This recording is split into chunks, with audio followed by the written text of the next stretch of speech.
Hey everyone, my name is Clayton Brassfield. I am doing my career research project on forensic psychology.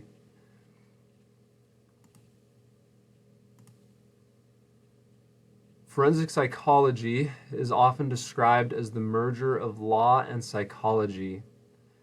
This is a career that is very interesting to me. Some of the things that are done as a forensic psychologist is you research or study criminals and crime scenes. You interview criminals or eyewitnesses, and you testify as an expert witness in court of things that you have found in your research that lead to certain conclusions.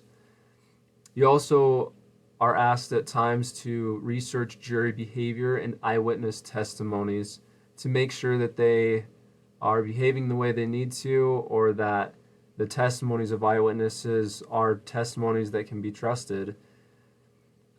You may also play a role in decisions of which parent should have custody of a child. An example that I found was in a TED Talk by a forensic psychologist named Scott Fraser. It's a TED Talk entitled Why Eyewitnesses Got It Wrong. And in this TED Talk, he describes how he was asked to look into a case of a young man who had been convicted of murder. He went to the crime scene and recreated that moment that it happened.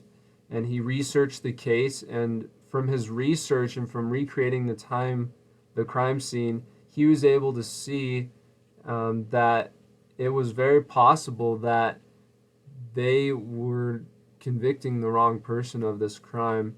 And he was able to get a retrial for this young man, and the young man was released due to lack of evidence. It was very hard to prove that it was this man that did this. And so I thought that was a really great example of something that a forensic psychologist does, and that's just one example.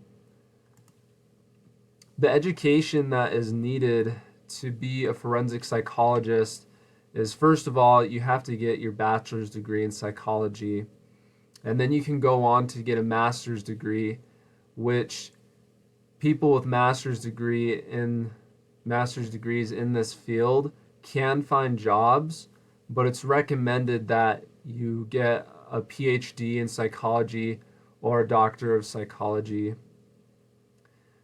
After that, you would have to go and get licensed and certified for the particular state and area that you would be practicing in.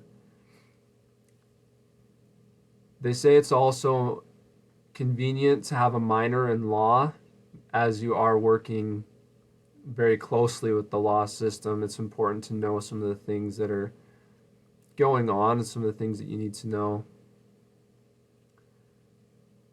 This also relates to my 4-year plan, because currently my 4-year plan is to take the classes that are needed to get a bachelor's degree in psychology. And so that helps me to be on track if I were to decide that I do want to do forensic psychology. The reasons that I am majoring in psychology is this one of the same reasons that chapter 13 said. It read my mind. I want to help people, and psychology is a really good field where that's possible. And there's many different opportunities within the field of psychology to help people. I also chose psychology because human behavior is something that's very interesting to me. Last semester, I took a communications class, and it talked about nonverbal communication. And as we studied nonverbal communication, it was very fascinating to me, and I was really interested to learn more about this and the little things that we as humans do that mean different things more than just what we say. And psychology, you're studying that and going into that field, you get a better taste of those things and a better understanding of it. Also, in the past year, I've developed an interest in law enforcement or military. It's not ever something that I've really thought of before or ever thought I would look into, but it's something that's kind of caught my attention, and That's why criminal psychology or forensic psychology is something that has interested me. And that's one of the reasons I've been researching forensic psychology for the paper that we're writing. These are some of the places that I found my work so far. Those are good sites if anybody else wants to learn a little bit more about forensic psychology. Thank you so much for watching.